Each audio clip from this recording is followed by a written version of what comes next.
Assalamualaikum warahmatullahi wabarakatuh. Perkenalkan, nama saya Reza Regen Travis dari kelas Metode Numerik 01 dan pada hari ini saya ingin memberi sebuah wawasan atau memberi menurut saya dari pemahaman menurut saya mengenai NSPDE atau Numerical Solution of Partial Differential Equations. Yang pertama-tama sebelum kita mulai pembahasan pada hari ini, saya ingin memulai dengan meniatkan diri atau membuat intention untuk pembelajaran pada hari ini.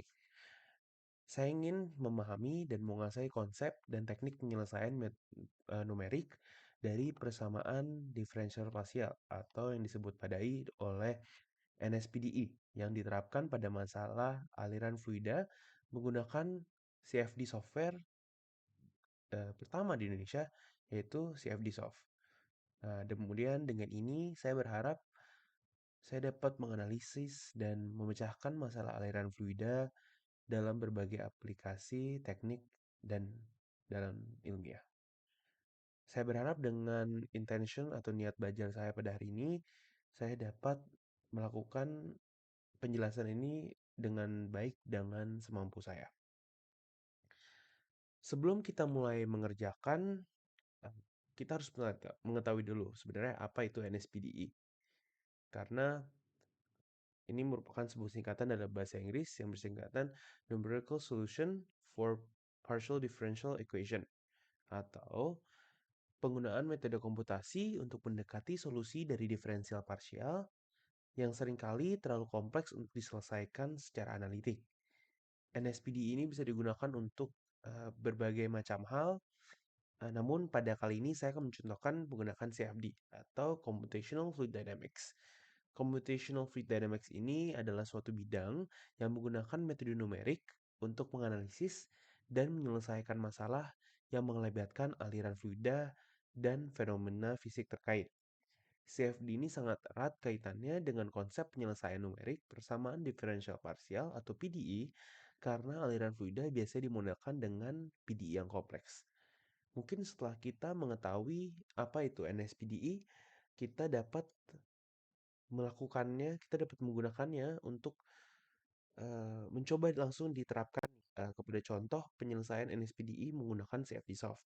Nah, untuk penyelesaian ini saya menggunakan DAI5 Conscious Thinking yang terdiri dari 4 step. Yang pertama, dan conscious.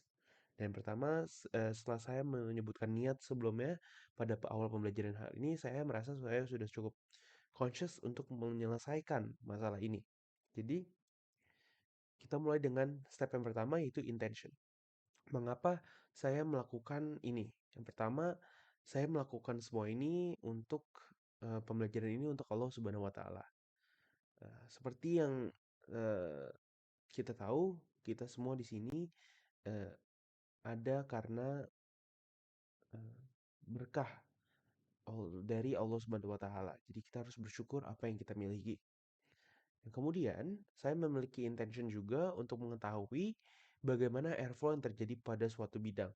Seperti tadi intention yang sudah saya sebutkan di awal, saya juga memiliki intention untuk mengetahui, untuk menyelesaikan solusi bagaimana airflow mengalir pada bidang ini yang terdapat pada gambar yang pada kelas metode numerik sempat digambarkan oleh Padai agar kita menjadi lebih penasaran, agar kita lebih curious. Nah, kenapa lebih curious?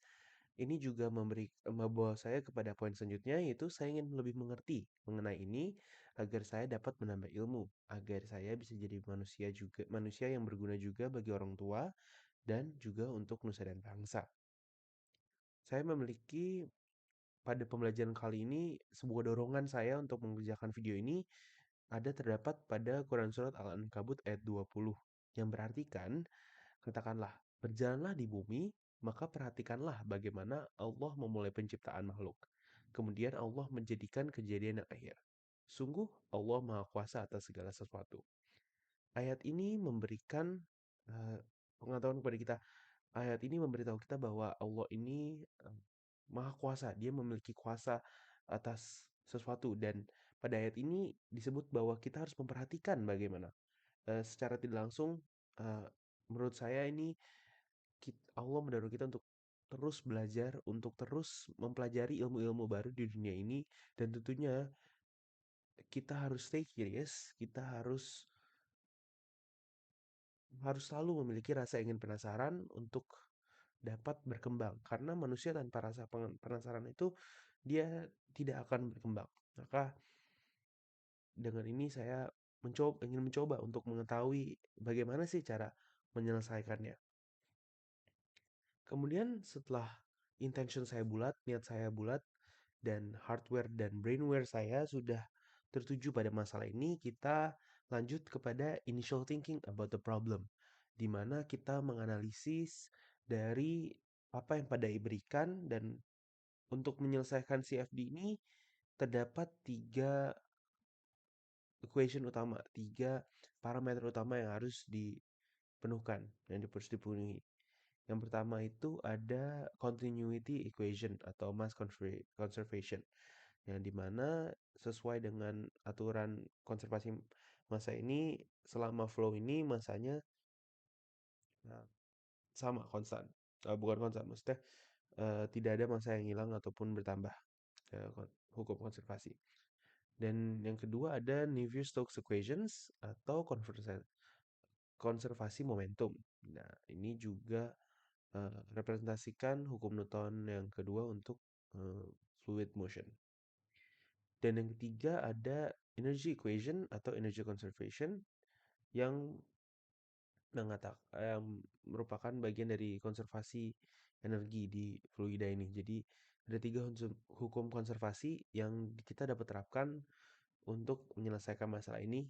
Pertama ada mass equation, momentum conservation, dan juga energy conservation. Setelah kita memahami ketiga konsep ini dan kita sudah menerka bagaimana kira-kira untuk menyelesaikan masalah ini, maka kita lanjut ke step berikutnya, yaitu idealization, dan kemudian kita lanjutkan dengan step terakhir yaitu instruction. Untuk step idealization dan instruction ini akan saya gunakan software CFD Soft, jadi kita akan pindah ke software. Nah, eh, untuk mempersingkat waktu, di sini saya sudah melakukan yang namanya idealization. Idealization ini di mana kita mempersiapkan apa yang ingin kita selesaikan sebelum kita masuk ke instruction set. Kita mempersiapkan dulu nih apa saja yang perlu disiapkan. Kita untuk ini saya menggunakan CFD Soft versi 1.6 dari CCIT Group Indonesia. Dan yang pertama kita melakukan geometry preparation dulu, di mana di sini saya sudah memasukkan 3 box eh, yang sesuai dimensinya seperti masalah di awal tadi, dan yang kemudian udah saya lakukan meshing juga. Di sini saya mengatur di sini saya juga mengatur inlet dan outlet. Dapat terlihat kalau di sini X min face-nya inlet dan outletnya di sisi X positif. Dan kemudian kita mengenerate mesh tersebut. Nah, setelah generate mesh tersebut dan kita sudah mendapatkan modal yang ini, kita juga simulation modelnya nih. Ini merupakan salah satu uh, idealization yang kita dapat lakukan, yaitu menentukan time, flow compressibility, flow regime, dan turbulence-nya.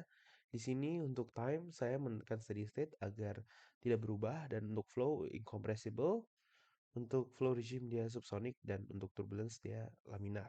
Dan dia merupakan single phase. Kemudian untuk fluid property saya gunakan air dengan defaultnya dia seperti ini dari aplikasi ini yang sangat baik, yang sangat bagus. Kemudian untuk boundary conditions dapat diatur inlet dan outletnya, di mana di inlet kita boundary conditionnya adalah velocity inlet, dan untuk outlet kita menguji outflow ya, dan untuk initial conditionsnya default. Dan setelah kita melakukan idealization tadi, kita beranjak kepada menyelesaikannya. Menyelesaikannya kita menggunakan pada bagian ini adalah CFD solve. Dan untuk kali ini saya akan menggunakan 1000 iterasi, dan saya akan ini di mana ini akan merun satu persatu menguji, dan kita dapat melihat grafiknya apabila kita mengklik tombol grafik yang ada di atas ini. Ini residual monitors. Dan ini kita dapat melihat momentum residualsnya di mana eh, awalnya lama-lama awalnya dia semua berbeda namun pada akhirnya dia akan menurun dan dia akan stabil. Nah, jadi ini sedang kita lakukan iterasi dan kita tunggu saja terlebih dahulu. Oke, dan jadi sudah dilakukan selesai 1000 iterasi dan ini merupakan hasil dari residual monitorsnya dan selanjutnya kita beranjak kepada CFD post atau post processing di mana post processing ini digunakan untuk dapat menyelesaikan untuk dapat menganalisis apa yang sebenarnya terjadi karena dengan melihat seperti ini aja kita tidak bisa mengetahui airflow-nya. Jadi setelah tadi kita beranjak pada idealization, ini kita sudah pada instruction ketika solve dan kita akan menganalisanya menggunakan LaraView. Oke, akan muncul seperti ini dan kita akan apply terlebih dahulu. Dia akan terlihat. Namun mungkin apabila terjadi ini kita belum terlalu paham ya apa. Nah, kita dapat karena kita ingin melihat hasil pada Z plane, maka kita dapat melakukan slice terlebih dahulu dengan Z normal dan kita akan apply. Nah, ini akan terpotong jadi seperti ini. Namun untuk flow-nya sendiri belum terlihat dengan jelas karena kita harus melakukan glyph dulu.